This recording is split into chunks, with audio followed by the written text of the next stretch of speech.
One of the reasons why I love this time of year, especially at Lakewood, in years past, Dr. Paul always moderates this service, and we have testimonies and people that are sitting in your row right now who God has miraculously rescued and restored and touched and empowered. And every year, of course, we're in tears just watching the miracle and realizing, like, not all of us in this building always had our stuff together. Most of us are on our way, but God is still at work. We have a similar testimony to that, one of the most powerful I've ever seen. Turn your attention to the screen. Watch this.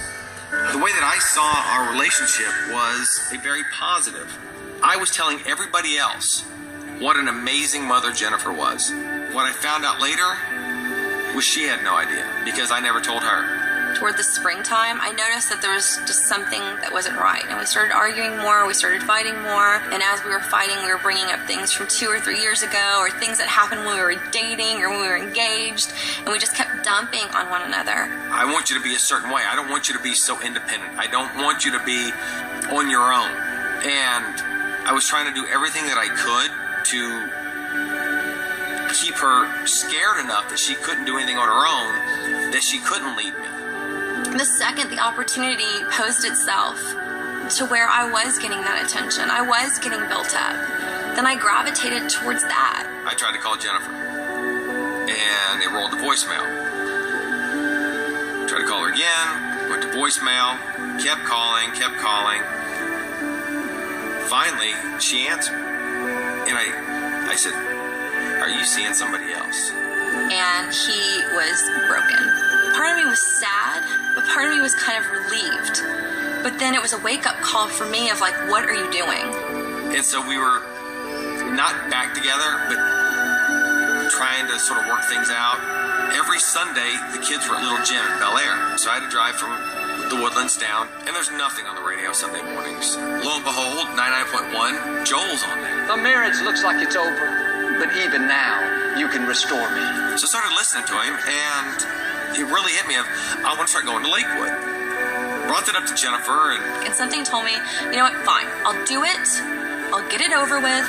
The second that I went there, walked in, and everybody was standing up and dancing. I'm Catholic, you don't do that. You're Gregorian chanting, and you're, just anything but that.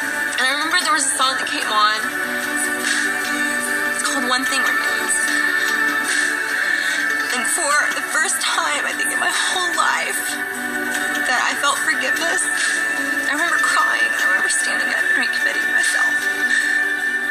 I felt his love. I felt like this softer, amazing side of God. Like one that a God that I used to fear. He wasn't like that anymore. And I'm sitting there next to her. This gentleman came up to me and said, "Do you need to talk to somebody?" And I just started crying. I said, "Yeah, I do." He told me that I needed to get in touch with Richard Bright. He said, "Rich and Sherry head up the marriage ministry. They've gone through this big ordeal. You should really get to know them." I get a call, and it's Richard Bright. So he and I started talking, and it was a breath of fresh air. Richard said to me, "Mike, you got to start coming to class." So my first day there, I sat in the back and was just listening to this group. It was so refreshing. I'm sitting there thinking, these people are just like us. They have their problems, but they're making it through it. And tears were streaming down my face during that first meeting. I started attending the marriage classes with Mike. We're still living apart. We're still separated. I remember just crying, and I pled out to God, just help me.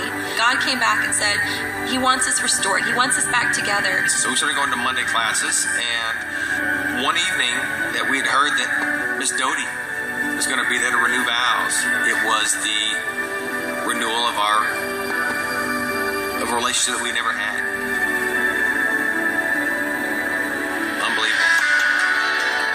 So God is really, really moved in our lives. He hasn't restored just our marriage. Like all the times that our children, we fought in front of them, and they don't talk about those times. They talk about all the wonderful memories that we've created. We're a brand new family. Mike and I have a brand new relationship. He brings you out better than you ever were. And that's exactly what we have now. Why don't we stand together, church. Let's sing that song together.